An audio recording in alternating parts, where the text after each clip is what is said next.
Good morning. We've been off for a couple of weeks here. I'm Brian Main. This is Garden America, by the way. John is to my right. I'm still a little off, I think. What's that? I'm still a little off. A little. That's what happens when we take a week off. Yeah. The first couple minutes of the show need to get going. Iron things out. Yeah. Anyway, Tiger's to my left.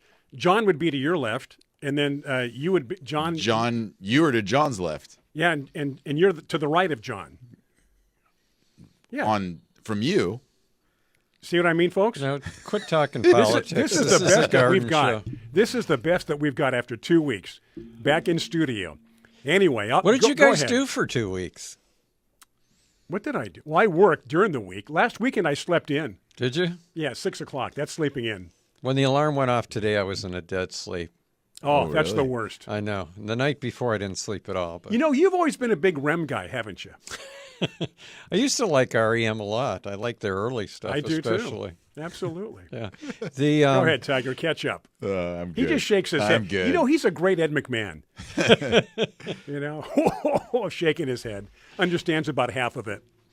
We had some listeners. We were just talking about a picture that they sent. Maybe I'll put it in next week's newsletter, but they visited Tiger's nursery, Mission Hills Nursery. I and saw said that picture. That was their favorite nursery. The Yeah. big three were there, right? Yeah. They went to that cactus and succulent The convention. Yeah. Convention? Yeah. Yeah. I Tell us how wanted it to went. do that. It was just such a long drive. And today, or this weekend, the Pacific Southwest District of the American Rose Society is having their convention. And it's at the Ronald Reagan Center in El Cajon. So this afternoon, there'll be a rose show, and you can also go tomorrow for a rose show. And there'll be an auction. Not a huge auction like we usually have, but they're going to have a small auction. I'll be the auctioneer. If you come by, say hi. If you're in El Cajon, And visit John. This is when again, for those just tuning in? Tomorrow. Very good. Tomorrow, yeah. Tomorrow's the auction. This afternoon, you can go and you can see the rose show, and you can also see the rose show tomorrow. Are they going to have any speakers? Or is it just a No. show and auction? No, it'll just be the rose show and the auction. Nice. Yeah. You didn't And enter any roses this time around? No, because, to enter, you have to do it on Saturday morning. Right. And then I've got to come here, and Your priorities are straight. I leave you guys so what alone did you enough. do last Saturday besides not having to drive in to the studio? Oh, come on.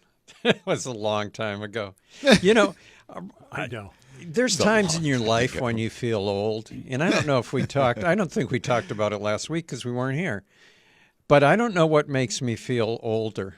This week I became a great-grandfather. Great. Great. So I don't know Great. whether that makes me feel older or the fact that I have a son who's a grandfather. Yeah, right? Yeah, that I think makes me feel older. Wow. Well, I remember as a kid, if just a grandfather or grandma was ancient. Yeah. You know what's funny is that back in the day, whenever that was, people were a lot older, maybe mentally, physically, than they are today. Yeah. I was listening to an old radio show, which I do at night. I love it. And it was an old Dragnet episode from the 50s. So I tuned in probably a couple of 2 or 3 minutes into it.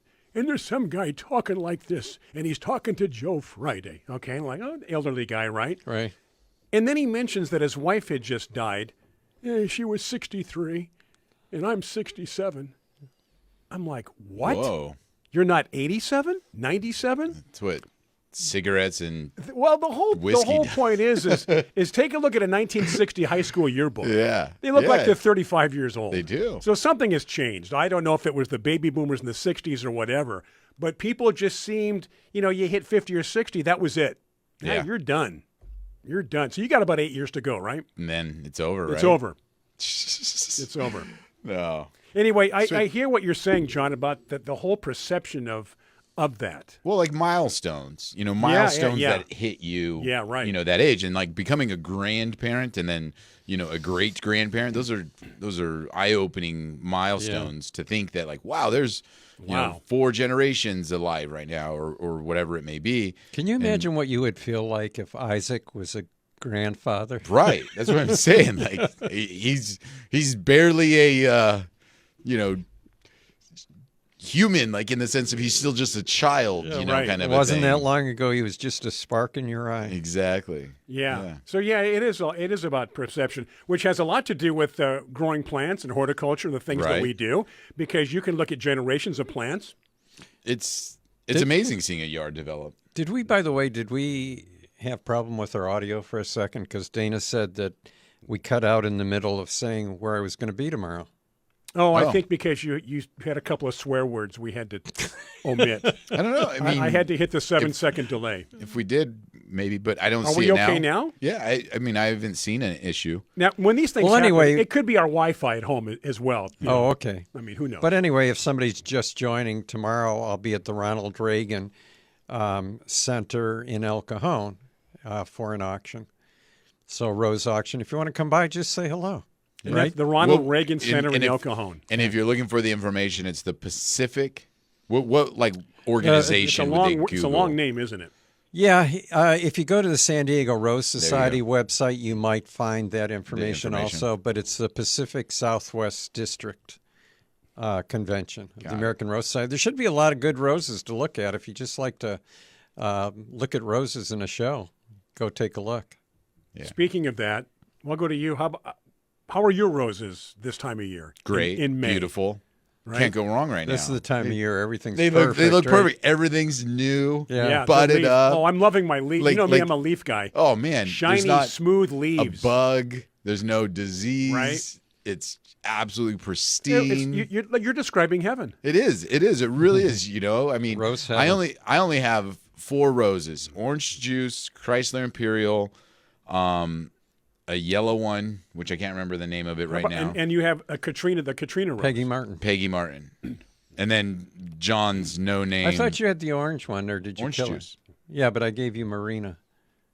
Is that the yellow one? It wasn't yellow. Isn't Marina orange? I gave you one too. You might have. Oh killed no, it. you did. Yeah. You did. I do have it. I do have it still. So, So I have do you have 5? I have 5. Wait a minute. You kind of trailed off. Did I give you Trailed off. that rose, or did you kill it? No, did you trail off, or did you kill it? I think you did. Yeah. You assumed I killed something. What happened to the seedling I gave you? Oh, you mean the sesame seeds that we bought in a packet that Not weren't the really seeds, roses? but for Christmas I gave you guys each. Yeah, I have that. So you have 6 roses, Tiger. No, that's including the 5. Okay. Let me hold on. Do that. Peggy Martin. All I can say Tiger's is main problem is that his hand only has 5 6. fingers. It is 6. Yes. So once you get I have over 6 5, roses. it's a problem. Yeah. You got to move to the other you hand. can't kill Exactly. something that never developed. That's all I'm going That's to a say. big debate. That's a big debate. Now you're getting Yeah. political. I don't think we need to talk about what never developed. Tiger. Anyway, John liked my lemon spice rose. You were going to use it when you have a lack of pictures one of these weekends. Yeah, we When get he this was time of making year. his We tea. usually have lots. We of get a lot, pictures. Yeah. and Yeah. that's fine. We should. Yeah. Okay, couple of minutes to the break. We're going to set up our interview. John, the quote of the week, which people are just not chomping at the bit, but champing at the bit. Is that what it is? Yes. Champing. Wow. Because horses champ. So let's see. We had the quote, by the way, Brian, is from Truman Capote. Truman Capote. Name 2 books that Truman Capote wrote. I know he was good friends with Liza Minnelli, right? My days at Studio 51 might with have Liza been. Minnelli. Yeah. So what did name 2 books should come right to That mind. was Andy Warhol, maybe. I think so. Campbell's In Soup. Cold Blood was his. Not a big You don't- Capote guy. You don't remember In Cold Blood? Yes, but Oh. you know. But And the other one was Breakfast at Tiffany's. oh that okay yes. Yeah. Wasn't that with Audrey Hepburn? Yeah. The movie. Yeah. Okay. So the quote by Truman is that in my garden, after a rainfall, you can faintly, yes, hear the uproar of roses laughing. That's well put. Isn't that a good quote? Yeah. Will our guest have any quotes today, Tiger? Lots of quotes. Lots of good And information. who is our if you didn't get the newsletter, Yeah. who is our guest? We're having Andrew Dannenberger from Ferti-lome join us today to just clear up a lot of things that are happening new Right. in the industry when it comes to herbicides, insecticides, and what you need to be aware of being a consumer. Now we talk about Ferti-lome just about every week. So those on Facebook Live, here is your chance with those Ferti-lome questions. Yeah. Yeah, when Andrew comes on, you have to warn him that people have mentioned on Facebook that they're sitting there with pen and paper, ready Yeah. to take notes. Ready to Yeah. take notes. They're going to hold on to every single word. So we are going to take a break. I'll be getting a hold of Andy during this break, so do stay with us. Want to welcome Biz Talk Radio. Thank you. We had a replay last week. Thank you, Stephanie. We are back live in studio, iHeartMedia and Entertainment Studios here in San Diego, California. Going to take a break for Biz Talk Radio. Back with Andy from Ferti-lome after these messages on Garden America and Biz Talk Radio. All right, we are back from that break. One of the better breaks, if I do say so myself. Hope you had a good break on Biz Talk Radio, Facebook Live as we get things going. There's never a break that you can't fix. Well, you know what they say, when news breaks, we fix it. Andy from Ferti-lome is with us. He's back again, Tiger. This will be a good time to chat with Andy. And as John mentioned, and I told Andy on the phone prior to him coming on live, that a lot of people with pen and paper and even a pencil and maybe a keyboard to take notes. just auto dictate. Yep. Andrew Dannenberger from Ferti-lome is joining us this morning, our good friend. Andrew, thanks for taking the time to be a part of the show. Hey, Andy. Push the button, Brian. Now we've got you. We call that operator error. Andrew, can you hear us? Maybe not. You know what? The button will not engage. Keep talking. Okay. Oh. The button will not engage. Haven't we moved beyond buttons? Yeah. Were we talking about this before the Yeah. show that, we should be past buttons and Yeah. keyboards? We've got a and- sticky button. Yeah. We can't bring on a guest because the button is sticking. Yeah, exactly. Brian senses this is going to be a big issue, so it might take a little bit more time. John, before Yes. we have Yes. Andy join us from Ferti-lome, we're going to be talking about herbicides and pesticides out there because Ferti-lome being a manufacturer, distributor of all Yeah. these wonderful products, it's good to kind of get the inside knowledge. Were you able to get it, Brian? Let's give it a shot. All right. Andy, can you hear us? Yes, I can hear you now. All right. Much better. That sense of relief from Brian right now. I have to tell you, Andy and the rest, I'm pushing buttons, and I said to myself, which we should never do, what does this button do? I wonder what this button will in do. the middle of our show. And there you are. So take it away, Andy and Tiger. All right. Andrew from Ferti-lome, thank you very much for joining us this weekend. Our listeners are excited to kind of hear from you, wonderful products. Why don't you tell us a little bit about Ferti-lome before we get started?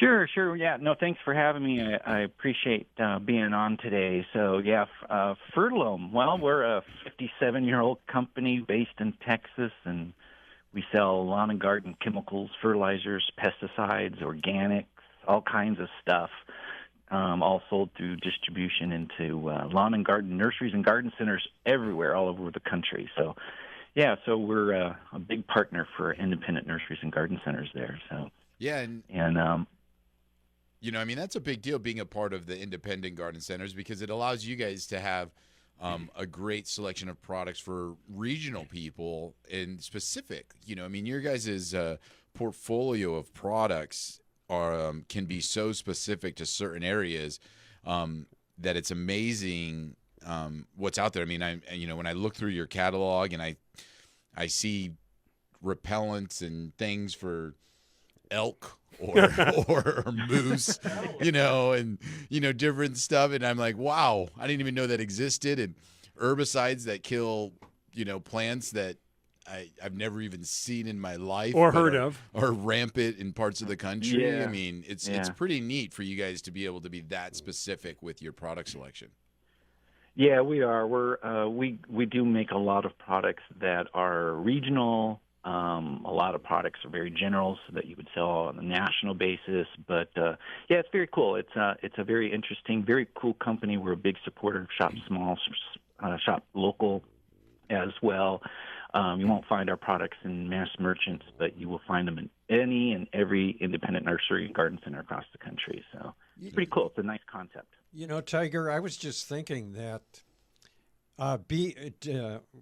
serving the independents allows them to get the feedback direct from customers. Yeah. And just think, if you have a suggestion for Miracle Grow or a suggestion for Bayer Advanced, you're not going to be heard. No.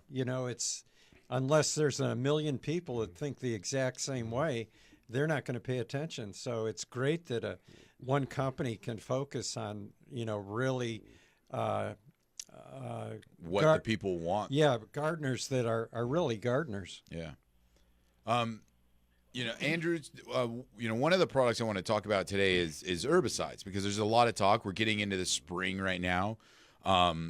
Weeds are coming up everywhere in lawns and beds and, everywhere in your garden after the rains, and now the temperatures have changed. Let's just start off strong and hit on the aspect of the glyphosate, which, what went by the name of Roundup before, goes by a few other manufacturer names, but it was an herbicide in, specifically in California, they've, chosen to really restrict it. But then a lot of people are flooding the market with alternatives, but some of those alternatives are not as effective, not as, sometimes even not even as safe. So what are your guys' thoughts coming from a manufacturer standpoint on what people should be focusing on when using an herbicide? Yeah. Well, first of all, we're not associated to Roundup. I want to make that really, really clear. We do make all kinds of herbicides, including glyphosate and many other products out there. But first and foremost, like most everybody should know, there's two ways to control weeds, pre-emergently and post-emergently. And so obviously we're kind of past the pre-emergent part of it. So now, like you said, it's springtime. Everybody's got weeds, so now everybody has a problem with weeds, and they want to do some weed control. But as a manufacturer, like I said, we do manufacture glyphosate. We also manufacture glufosinate and 2,4-D, ammoniated soap with fatty acids, which is an organic or natural product, and many, many others. And so, it just depends. It's all about education, depending on what your problem is and what kind of solution you need. And so we're all here to educate people on what to use for the right problem. But you're right. So many weeds out there, cracks and corners of your driveway, sidewalk, in your lawn, all kinds of different ways to control weeds. So we have multiple applications to do that. Yeah, and like you said, it's a matter of knowing which product to use where. Hey, we're going to have to take a break in about 30 seconds, but when we get back from the break, Andy, I do want to hit on that, on what products do you recommend for people using in their lawn? What product do you recommend for people using in beds? I know that's always something that, they have plants, not necessarily annuals or perennials, but plants, and then what can they use? And then, what kind of product can they use just, if they have a path or like you said, cracks in the sidewalk, kind of a thing. So when we get back, I am antsy to hear from Andy. Hey, that was a good when we get back. Good rebound. And we have a couple of questions, I think. John, Carla's got a question. We do. Okay. So do stay with us. Questions, comments right there on our Facebook page, comment section. Going to take a break for Biz Talk Radio Facebook Live. Back with Andy from Ferti-lome after these messages. Stay with us. All righty. Welcome back. It is Garden America. Back from that break here. As we continue, I'm Brian Main, John Begnasco, Tiger Palafox talking to Andy from Ferti-lome. And we do have a few questions, but let's keep rolling. Yeah, so as you said, Andrew from Ferti-lome is joining us. And Andrew, we have a question that came across on our Facebook we're going to get to before we answer which products to use where. Let's see, the first question is from Carla in Huntington Beach, Andy, and she says, do you have a product locator on your website? She saw your products at Orange County Farm Supply, but it's kind of a drive for her. We do. We do have an applicator on fertilome.com, and if the retailer has signed up to be located, they will be on there. All right. Well, there you go. So, but I mean, if, you can always call them too, Carla, and just see if they have the specific product on their shelf. And that's always a good thing to do.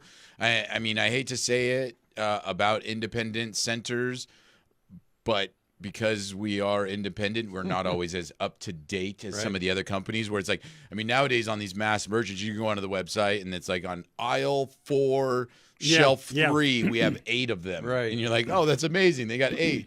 At an independent garden center, you might want to give them a ring and say, "Hey, do you happen to have this product on your shelf?" Hold on, let me go out and take a check. Exactly. Take a look and check that out. That's exactly the way it works. And there's only 2 questions to ask if you call a garden center. The first is, do you carry Ferti-lome? Yeah. And the second is, if your answer is no, why not? Why not?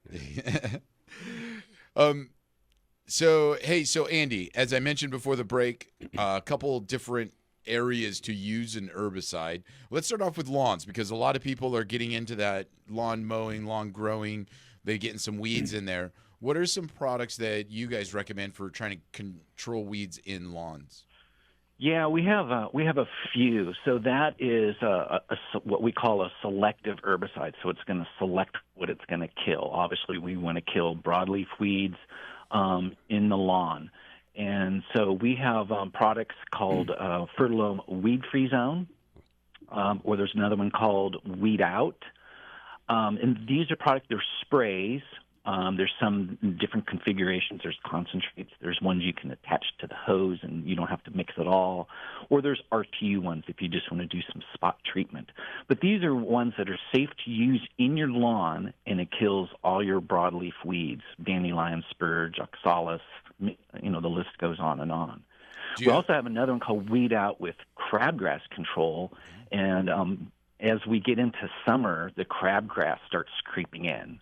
And so this one actually knows how to identify the difference between one grass and another. It has a product in there called, or a chemical in there called quinclorac. And this actually knows how to tell the difference between one grass and another grass. So it'll kill your crabgrass, but not your lawn. But Weed Free Zone is a great product, all-around use product to use in your lawn. Kills all your broadleaf weeds. And even right now, when the temperatures are still kind of cool in maybe some areas across the country, you can actually use it in cooler temperatures. And now, usually an herbicide, you want the area to be not watered for a while afterwards. And, with lawns, you're constantly having to water them. What are some good rules for people that are using these products in lawns? I mean, should they mow the lawn before they apply these and then apply it and then not water for a while? Should they just wait? The best practice is, you want as much weed leaf surface there so that when you do spray an herbicide on there, that it actually goes onto the leaf surface and kills it. There's also weed and feeds out there too, no matter what kind of brand. We have one called High Yield Weed and Feed. This one is really, really important to where you want your lawn long, shaggy, and wet, as well as the weeds. You want it long, shaggy, and wet. And you apply the weed and feed when the grass is dewy or wet, and then you leave it. And then the next day, you water the fertilizer part in. A lot of people make the mistake of applying a granular weed and feed, and they water it in instantly. And so the trick is to apply it when the weeds are long and shaggy, and then the next day water the fertilizer part in, because you want to allow the herbicide to get on the weed leaf surface and get into the weed to kill it. Good to know. Do we have another question, John? Yeah, pertaining to what Andy was just talking about, Kevin in Coeur d'Alene, Idaho, he wants to know, will his cat or dog get sick if they eat any of the grass after it's been treated with any of the herbicides? Typically, no. After you spray the herbicide, it goes into the plant and it dries on the plant's surface and goes into the weed. Typically, no, it will not hurt. I would not recommend doing that, but typically, no, it won't harm the pet or kids. So you definitely want to leave the pets indoors while it's drying. You're spraying, and maybe a day or so afterwards. And then you can allow your pet or kids to go onto the lawn. Yeah, as a general rule, most insecticides and herbicides, as soon as they're dry, Yeah. is what they say, then they become safe. So it's just a matter of keeping everybody off until it does dry out. Yeah, and every chemical is different too. It's super important to read the label. There's many labels out there, and they're all different. But make sure you do read the label and make sure. Sometimes it may be, a few days. Typically, it's within a day or so, or after it's dry. Yeah. I wonder if anybody ever thought of combining an herbicide with a flea control. So if you let the dog out while it was still wet and he just roll rolled in around. it, Yeah, right. control fleas. Hey, Andrew, we also have Millie in Napomo, California. She wants to know if if you have a product that'll control harvester ants. And for our listeners, harvester ants are called that because they collect seeds to feed on, but they sting. They're not pleasant if you get bit by one. Yeah, harvester ants and ants in general. We have a few products. We have one that's just called ant killer granules. It actually has bifenthrin in it, and I believe harvester ants are on that label. We have some other products too that are not registered in California. We have one called 38 Plus. It's permethrin that works great on harvester ants. All right. So moving on to weed control. Now, let's talk about like some beds, because that's another area where people have plants, but then they have weeds in between their plants, and they get real worried about applying products because they don't know if it's going to affect the plants next to them. What are some products that you maybe would recommend for people to use if they have existing landscape beds with weeds? Yeah, we have a product called Ferti-lome over the top, and this one only kills. Now, this one is opposite of what I was talking to you about earlier, like weed-free zone or weed out that kills broadleaf weeds in the lawn. This one is opposite. It kills grassy weeds in ornamentals. So you can actually spray this in your ornamentals, shrubs and trees and plants, and it won't kill them, but it'll kill the grassy weed. The grassy weeds only. But for instance, let's say you have broadleaf weeds growing in your ornamentals, that's going to be a hand puller. Got it. But I mean, unless you're careful with the herbicide and not, spray those plants that you want to keep. So let's say somebody had a Myoporum ground cover bank or a rosemary, and you had a bunch of grassy weeds coming up in that ground cover. This over-the-top product, you could kind of spray those grassy weeds in there. It would kill it without affecting the Myoporum or rosemary? Absolutely. It will not kill the Myoporum. What it does is that the herbicides, technology in herbicides are amazing, actually, because think of a grass. The veins are parallel with each other. It's considered a monocot or monocotyledal, right? And then other plants, like let's say a maple leaf, the veins are all in different directions. It's considered a dicot. So the herbicides know how to tell the difference between a monocot and a dicot. So that's how sophisticated it is. Yeah. And so when you use like over the top, Ferti-lome over the top on a ground cover that is a dicot, it knows how to control the grassy weeds that are growing in it. Ah, perfect. Now, what about ice plant? Could this over-the-top product be used in ice plants or no? Mm-hmm. Okay. Absolutely. Also. Yep. Okay. So over the top, and then I'm sure you guys have a list of all the plants that it's safe to be used on. Yeah, on there as well. Absolutely. Too. All right. Hey, we're going to have to take another break here, Andy, in about 30 seconds. When we get back, we will hit the last little area of herbicides where you just want to get weeds out. Maybe you got a pathway, maybe you have a driveway. There's not a lot of plants in the area. How do you keep those areas free of weeds? So when you get back, we'll continue chatting with Andrew from Ferti-lome. You bet. A lot of good questions, and we do thank you for tuning in. Andrew from Ferti-lome. I'm Brian Main. Tiger Palafox, John Bagnasco. Going to take a break for Biz Talk Radio. Also back on Facebook Live. Do stay with us. Okay, we are back, and for those that are tuned in on Biz Talk Radio, this would be the final segment of hour number 1. 2 hours throughout the Biz Talk Radio network. Hopefully you can catch the second hour. Both, 1 or 2 is just fine. You don't want to miss any great information as we talk about the fine Ferti-lome products here with Andrew from Ferti-lome. Tiger? Yeah, and Andy, before we move on, I did want to just hit, because Ferti-lome is a brand name that you guys operate under.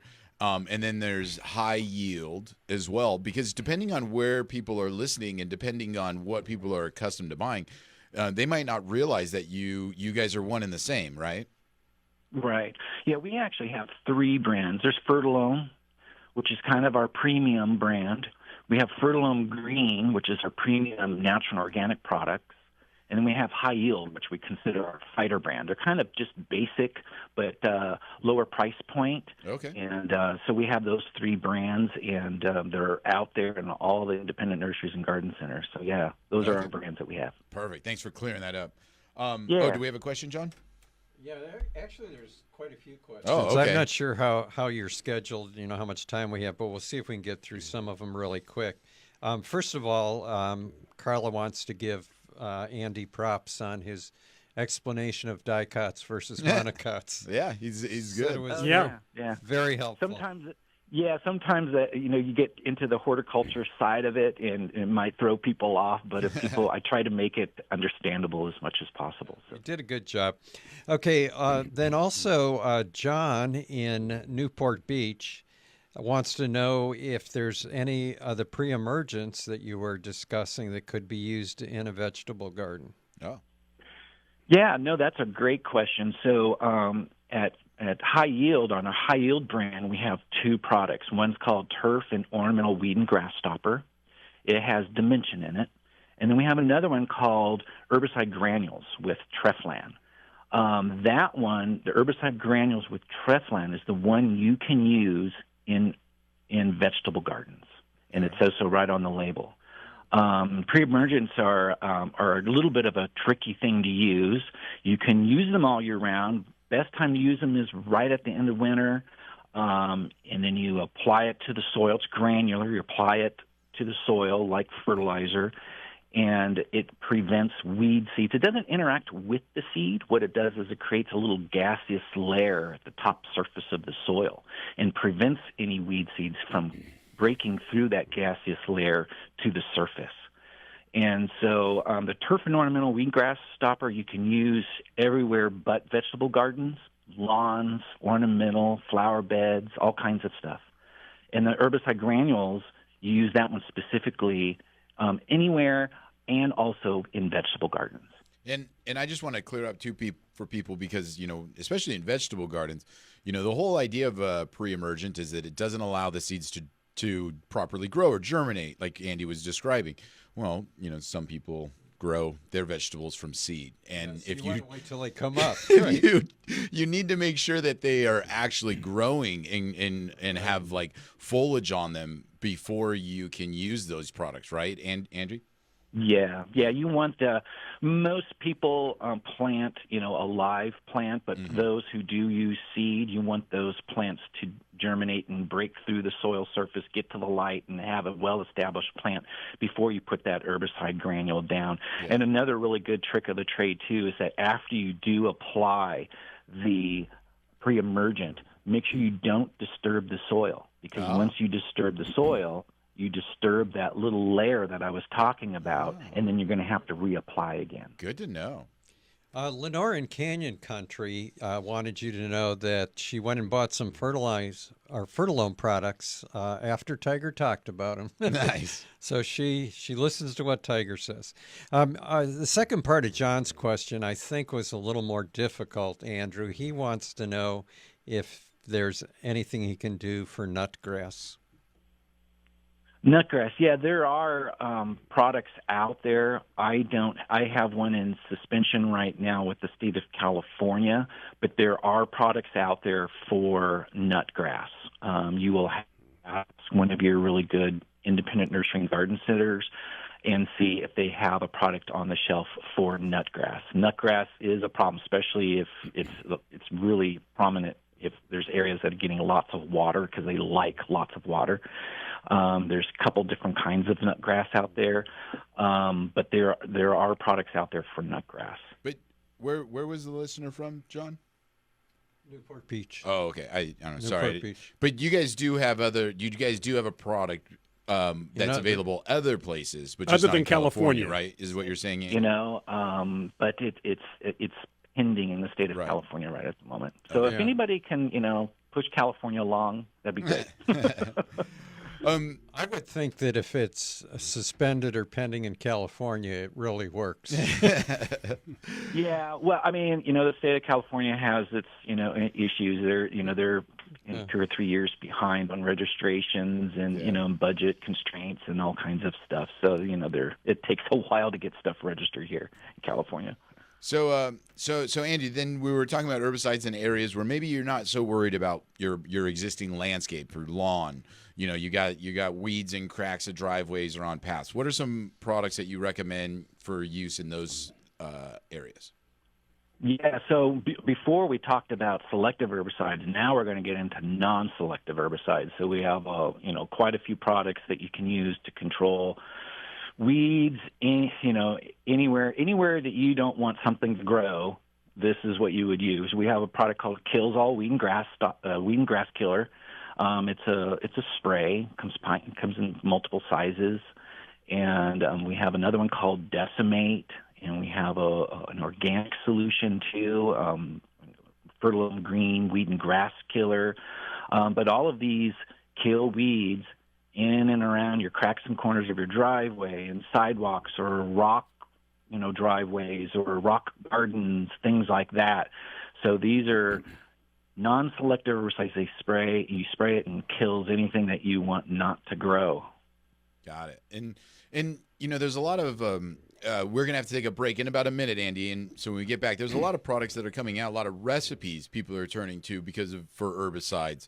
Vinegar and salt and baking soda and all kinds of stuff that people are wanting to put in as herbicides. So when we get back from the break, I want you to hit on that idea of what people have to be cautious of and what people need to know when they do that, because sometimes you could be making the situation worse. So again, we're talking with Andrew from Ferti-lome. When we get back, we'll continue chatting about some of the different ways to control weeds in your garden. Which leads us up to news time on Biz Talk Radio. We return at 6 minutes after the hour with hour number 2. More with Andy from Ferti-lome. So do stay with us. Hopefully you can catch us on Biz Talk Radio hour 2. For the rest of you on Facebook Live, stay with us. Hang in there. More questions, more comments back after news and these messages on Biz Talk Radio. All right, we have returned. Welcome if you're tuned in on Biz Talk Radio, just joining us. This is hour number 2.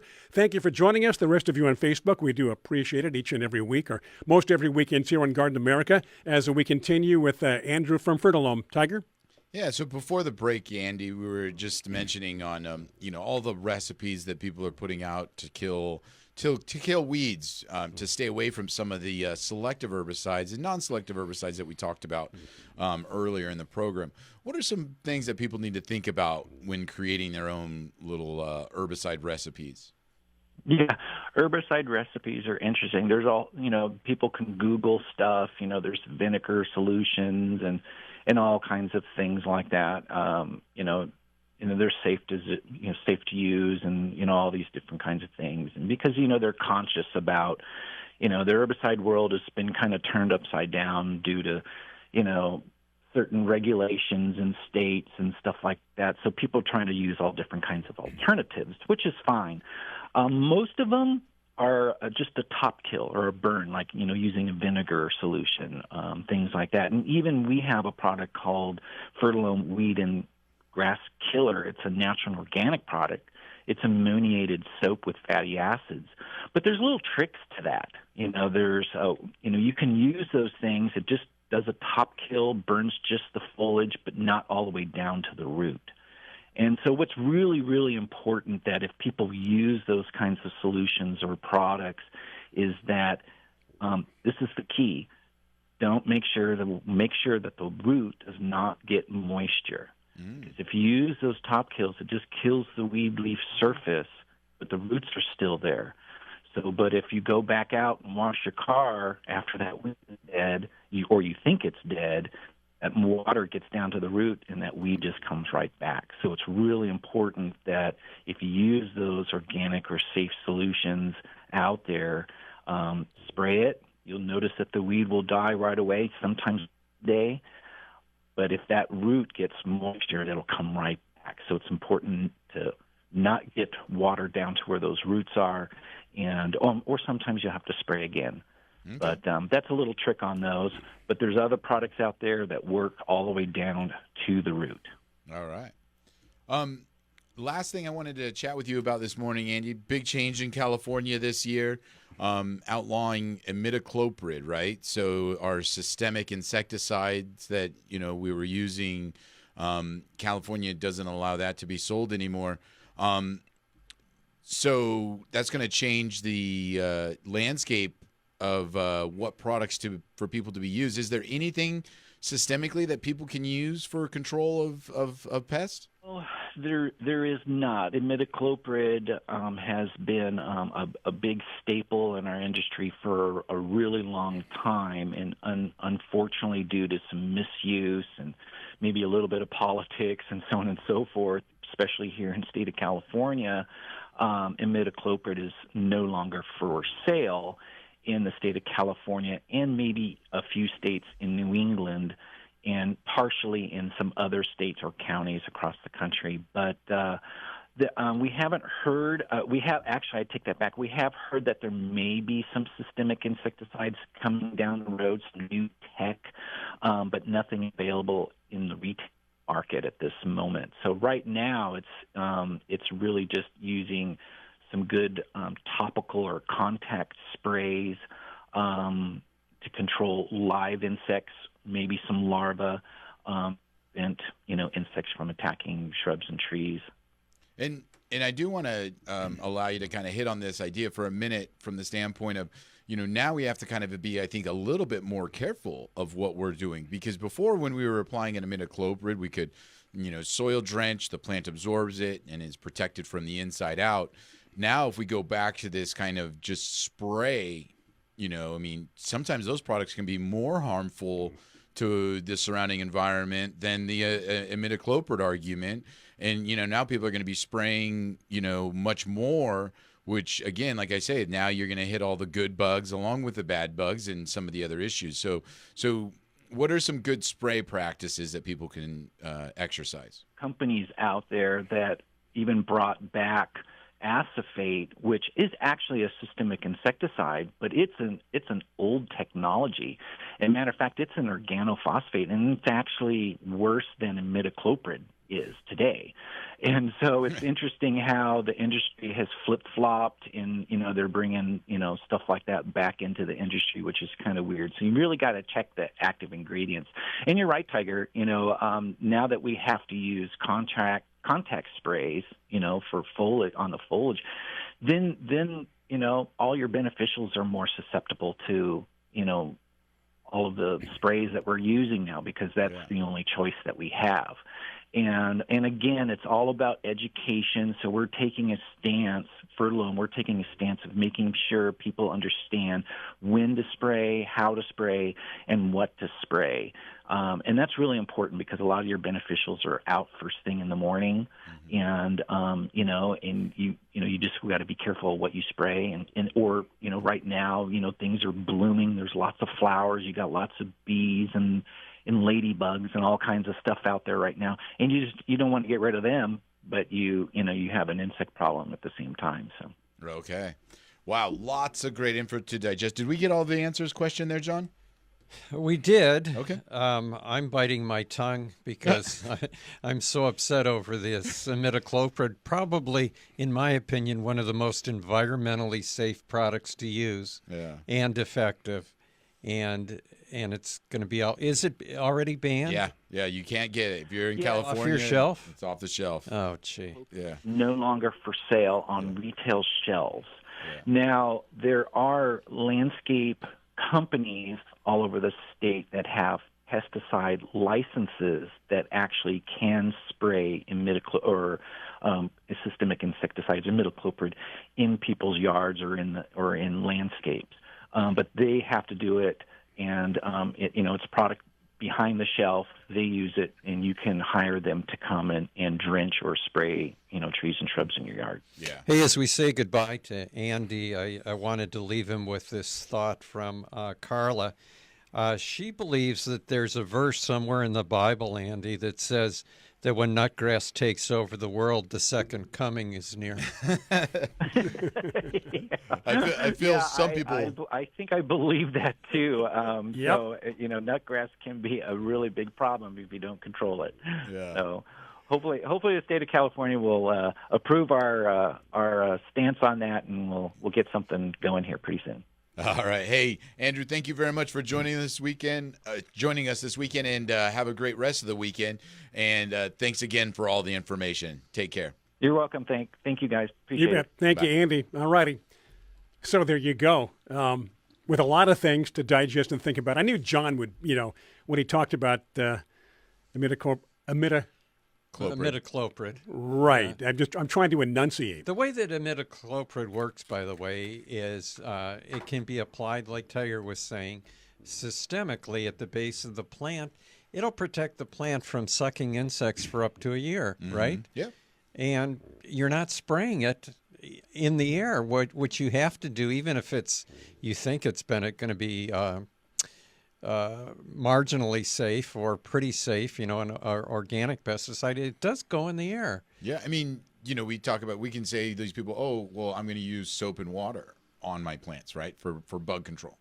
They think it's perfectly safe. Well, if you still get soap and water on ladybugs, and if you still get soap and water on beneficial insects, they still are affected, by that, where, you said with the systemic insecticides, it's only the bugs that are actually sucking on the plant that are affected, and ladybugs don't suck on foliage, and praying mantis don't suck I want to on get foliage. into this, and I know we've got to take a break here in about a breaks. minute. I know, no breaks, breaks. right? So these are lawmakers making these decisions. Yeah. Okay. So let's take, for example, what we just discussed. Somebody approaches somebody and says this product's not safe. In other words, there's a groundswell that gets these laws passed. People in politics have to listen to somebody who has more knowledge than they do. Wouldn't they listen to both sides of the argument and then weigh their decision? How does that work? And I know we're not politicians, but John, you've got a little background in this, and Tiger. But the science isn't there yet. Like we talk about the weather. We've been researching weather for what? I would say since the mid 1800s. Okay, basically, so go what back are we that going far. in now? 150 years or whatever. Yeah, a couple hundred years, let's say. Okay, to think that we know all about weather based on a couple hundred years of actual data, right, is a bit naive to us. It is. And so with the midicloprids have been around for less than 50 years. Yeah. Right. So to think that we can base our knowledge off of, and then even then they've only been massively used in the past 10 years. We're gonna take a break. This gets better and better. Garden America, and a break for Biz Talk Radio. Stay with us. Okay, we are back from that break. Again, Biz Talk Radio, Facebook Live, and whenever I can get John grinning, it's made my day. I am successful. And you bring up a good point prior to the break about how much information do we know. Yeah.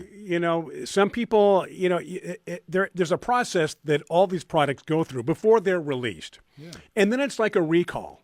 Right. And hey, there's a lot of products that have been taken off the shelf that should have been taken off the shelf, which is wonderful. Right.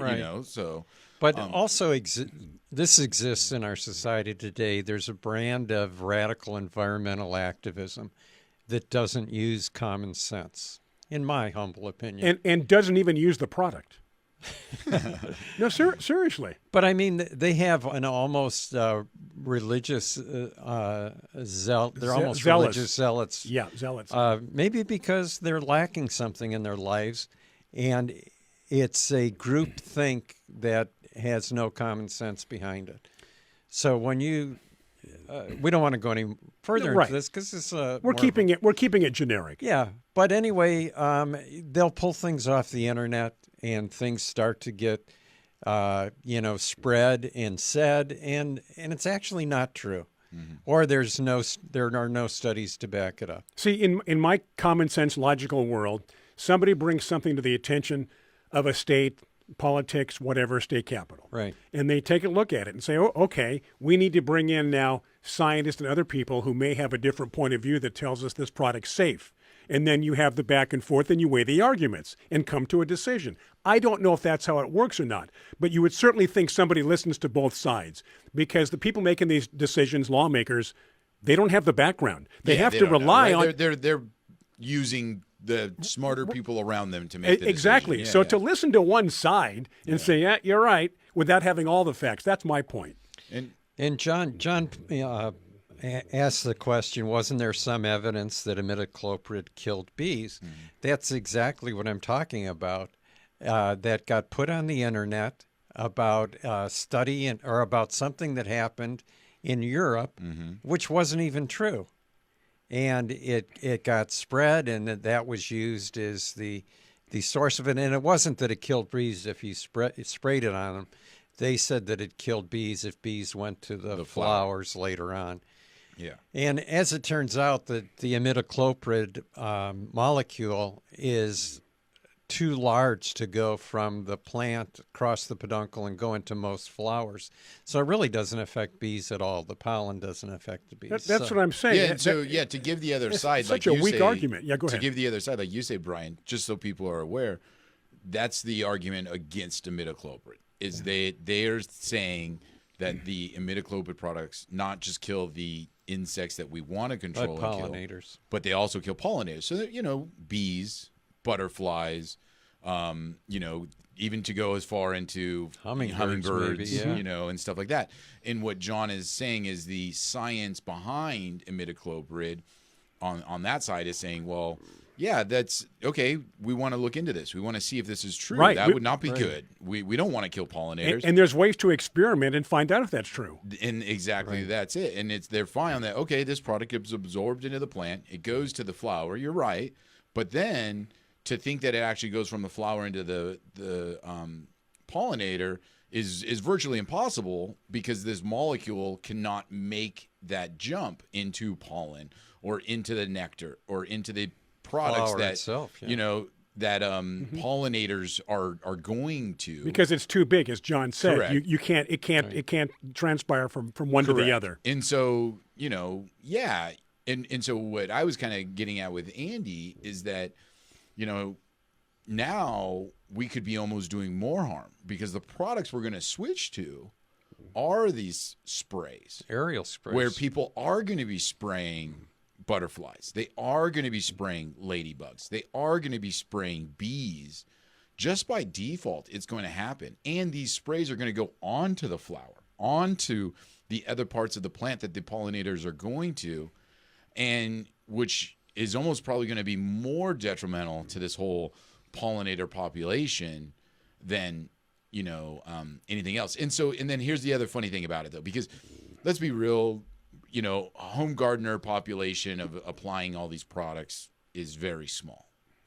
So what people are compared to industry, compared to like the almond orchards or tomato fields that are out there, it's still perfectly legal for them to use, because there's restrictions on how they use them. Here's the other point. So to go along with what you're just saying, if you have an orchard, are you going to spray something that kills the pollinators? No, that's horrible. Right? Yeah, so why did the argument stop right there when you talk about it can't go from one to the other?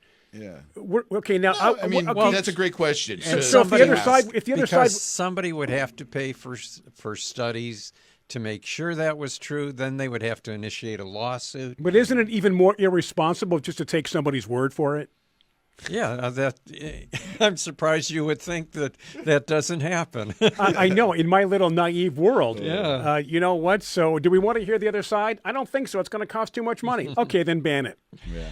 Kevin in Coeur d'Alene wants to know how to spell imidacloprid, and if you're looking at the Facebook postings, Kevin, John in Huntington Beach came pretty close to spelling it correctly. It's IMIDACLO. You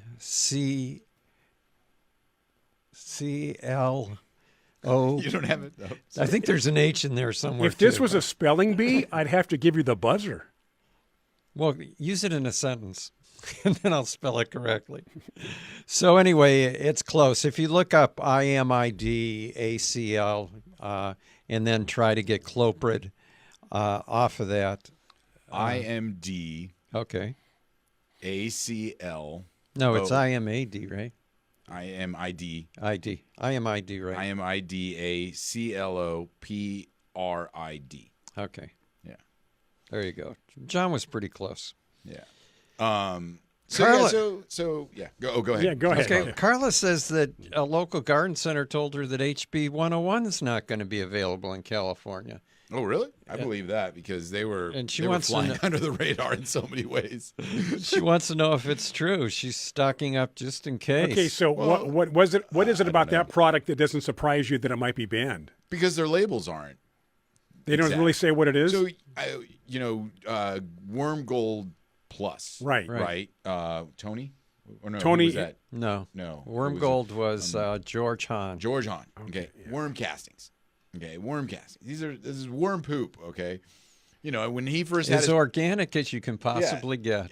when he first launched his product, it's worm poop in a bag. Okay. And he had all kinds of things on his bag that, are general ideas of what worm castings will do. Which the worm poop's out there whether you put it in a bag or not. Yeah, exactly. But one of the things he said was that it helps to repel insects. Correct. Oh boy, therein And lies the so- rub. And there's what happens is it's not a matter of if the product is safe or not. Right. It's a package, and it has if it's claims something on a package, you have to prove that, or you have to have the proof of whatever. Or it couldn't is. you have some Well- kind of disclaimer under that? But the main problem was he didn't register it Right. as an insecticide with the With state the of state of California. We have to take a break. This is it's fascinating. So yes, HB 101. It just has it's like, hey, it works, and that's what their package says. We're I think going that's why. to take a break after these messages on Biz Talk Radio. This is Garden America. Welcome to Garden America, and welcome to Political Talk on this this weekend, or whenever you're listening to us. But once you go down this rabbit hole, there's even more and more questions. We've always talked about HB 101. People say, what is it? And our answer is, I don't know, but it works. Well, yeah, and that's the truth, and that's why they'll probably get in trouble in California, is because you're supposed to put everything that's in there on the package, so people That's why know you what have they're to have buying. a book attached to the bottle now Exactly. to know what's in But it. but I just used it. I was telling you guys last couple of weeks that the ficus I had outdoors, transplant shock, whatever, wasn't looking good. A little fertilizer, some HB 101, and that sucker's back growing again. For all we know, it could be the tears of grown men Who- that have been yeah. working in the fields. So either HB 101 says, okay, we're going to put the ingredients, or they run with their tail Well, they between put the the legs. ingredients. They tell you where it comes from. They're conifer extracts. Right. So then what's the issue?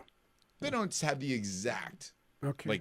Like you look onto a bottle, right? And it says this is what it is, and this is the percentage that's in there, and then this is what it is, and the exact conifer.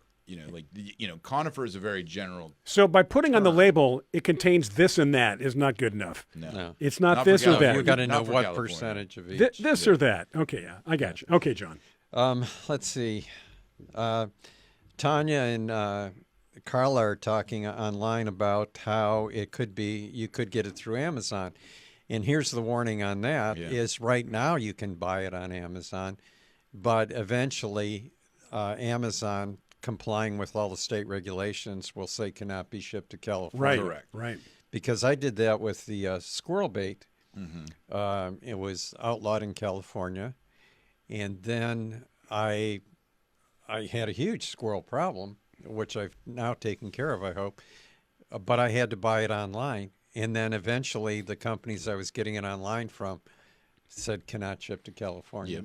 So then you find a friend in another state, buys That it lives in for you. Idaho, and you have Yeah. her buy a case and and, they ship it and to they you. ship it. Exactly. No. Starts No, with we're some not black recommending market, shipping. No, I mean it's tough out there. I mean, like I said, to give the other side, there are a lot of products that have been removed from the market that are really good that they removed from the market because they were very harmful products. So we want to do our best in DDT doing that. for Yeah, one. exactly. And talk about being sprayed indiscriminately. Yeah, they just blanketed cities with it. A low-flying aircraft over the whole city. Exactly. So, That was a title of one of the chapters in Rachel Carson's Silent Spring. The title of the chapter was Indiscriminately from the Skies. yeah. Yeah. So unfortunately, amazing. you know what it's like? It's like the kid in the back of the class that gets in trouble, and the whole class is in trouble now because he wouldn't keep his mouth shut, and so everyone's in trouble. But it's even so much funnier than all of this stuff. Okay, is you're right. We need to be concerned about this, but then everybody's beliefs around the world is so different. I mean, for instance, like, in Europe, you can't have the red dye in foods, but meanwhile, here in California, we're so worried about HB101 having its ingredients on the label. But meanwhile, our kids are eating super harmful candies and all kinds of Well, other it's stuff. like the ingredients in Coca-Cola are different in Europe than that's they what I'm are saying. here. Like, The same argument. It's the priorities are different, right? Well, Like Pepsi just announced that they were taking out the food coloring in Pepsi. Oh, that's cool. 2 of them. That's cool. Because thanks to RFK Jr., I guess. But yeah, so it just depends on where you're from that you kind of have these things go into play. Hey, we were talking earlier in the show about the auction at the San Diego Rose Society Flower Show tomorrow. But what I did not mention was that there's an online-only auction for the California Coastal Rose Society, and there's 100 rare and unusual roses that you can go online and bid for now. Well, that's cool. And I believe there's 4 or 5 roses on there that there are only 2 of that variety in our country, and maybe less than 10 in the world. Yeah. So this is a great opportunity if you like unusual things, or if you're a collector like some people we know of rare Now, roses. will there Are be those yours, or will there be are only these other one left people? after you finish the auction? If you Yeah. kill it? That's why I said there's 2. Because Yes. one's in the auction and one's in my house. Are they yours? These what'd you Right, say, 4? they're roses that we got from Europe. Nice. Eventually from the Europa Rosarium in Sangerhausen, Germany. Okay. So anyway, That trip to Belgium did a lot of good, didn't it? it A did. couple of summers ago. Yeah, it did. Tiger, John wants to know about. He said he replanted his native milkweed. It gets wiped out by the monarchs every year, which I guess is the purpose of it. Yeah, it's supposed to happen. But he wants to know why it didn't come back. He thought it was a perennial. Is he missing something? I mean, the first red flag is he transplanted it. Is that what he said? No, he said that he replanted. Because the other stuff had died. Last year's had So died. like he planted new ones. Right, planted new ones. Okay. I mean, it should come back every year. Milkweed is, I wouldn't say it's a perennial, because I think it more just kind of like reseeds and comes up, and people think that like it's the same plant over and over again. But So it's a reseeding annual. right. But there are plants, because we live in Southern California, that do stick around for more than 1 year. That Right. does happen. But like he mentioned, a lot of times they'll be decimated by monarchs. And then, sometimes they don't come back. And in terms of, but replanting,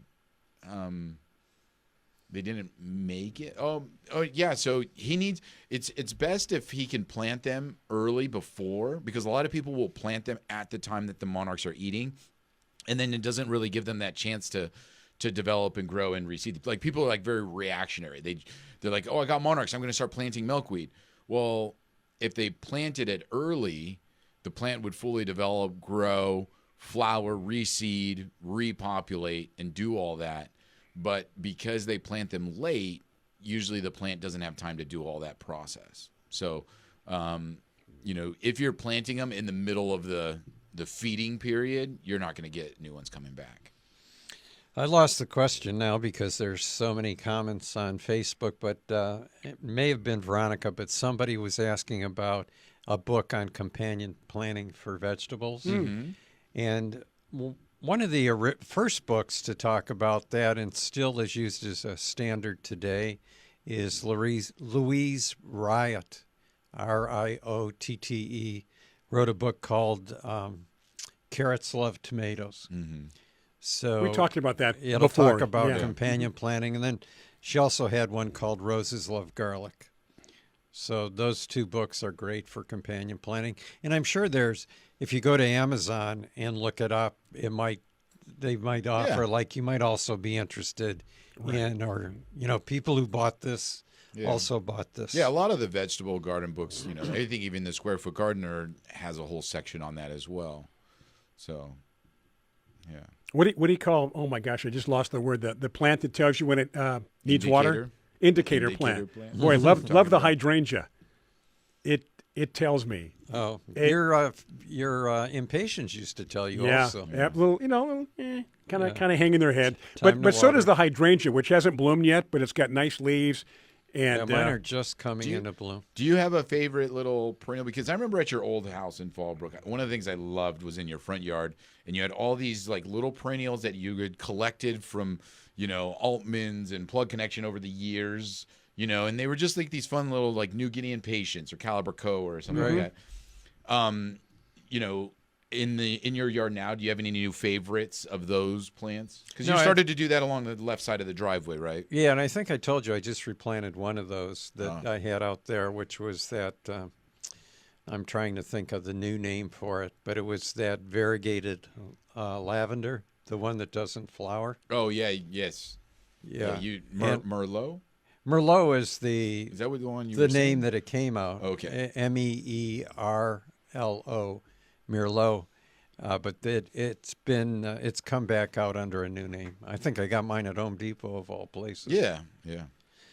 So let's see. Oh, I keep neglecting this, but everybody wants me to answer this question. Kevin in Coeur d'Alene had asked about Epsom salts to the soil. Oh, yeah. And if it did any good. And it was for roses primarily, wasn't it? The big push. Epsom salts, I think, is magnesium sulfate, right? So it can add magnesium to the soil if your soil's deficient in magnesium.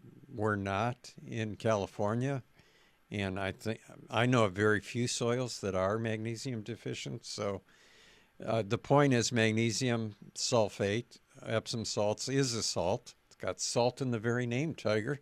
we got to take a break. As we continue. My point was just going to be anytime you add a salt to the soil, you kill something living. So it's up to you if you want to use it. Take it off the shelf. We'll be back with our final segment after these messages on Biz Talk Radio. All right, the part of the show that a lot of people look forward to, the last segment. Yeah. This is it. So they Garden put the America. Epsom salt into the soil. Is that like so you can soak their roots I think into what it he's and talking it about. makes their skin nice and soft. You go out there with a Is that chair. Is that what you do? And soak your Epsom feet in salt? Epsom salts while you're gardening. There you go. And then you feel You relaxed. soak your feet. Yeah. Well, what was the whole point of Epsom salt soaking your feet?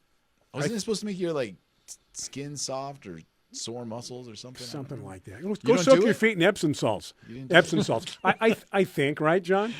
Go soak your feet in Epsom salts. Yeah.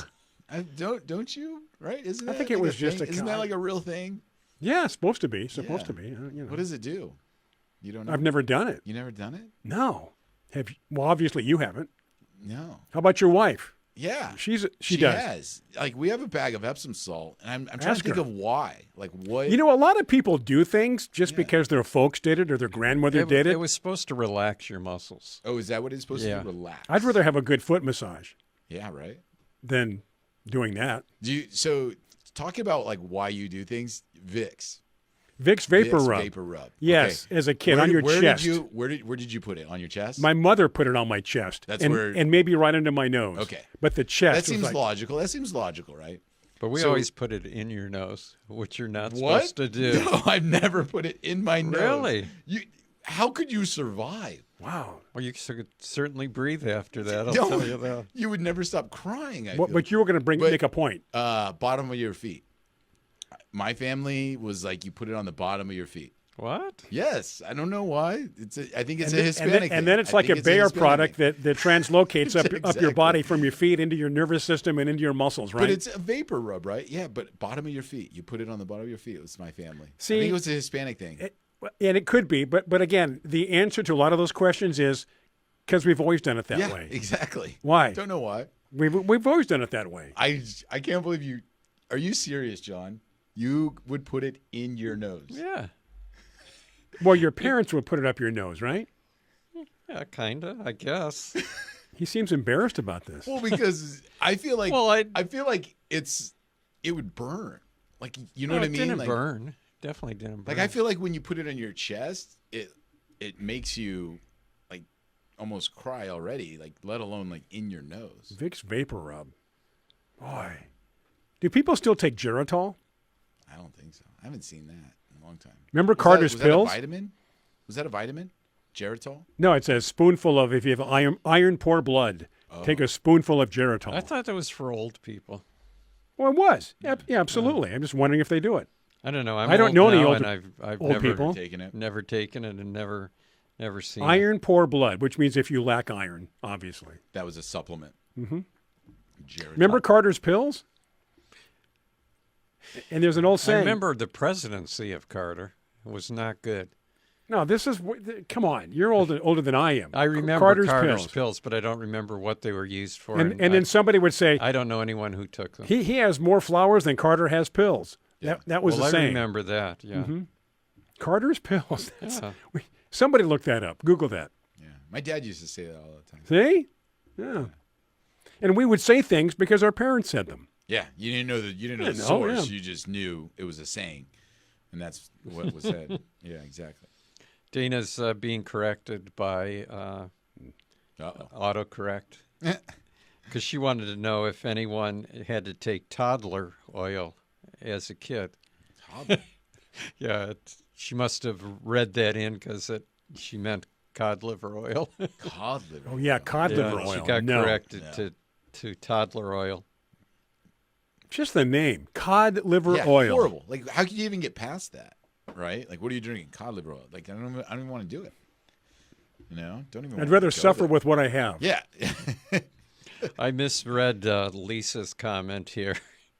I read it quickly and she said, I planted Italian pot in a Mexican pot. But what she posted was she planted a Italian pot and a Mexican pot.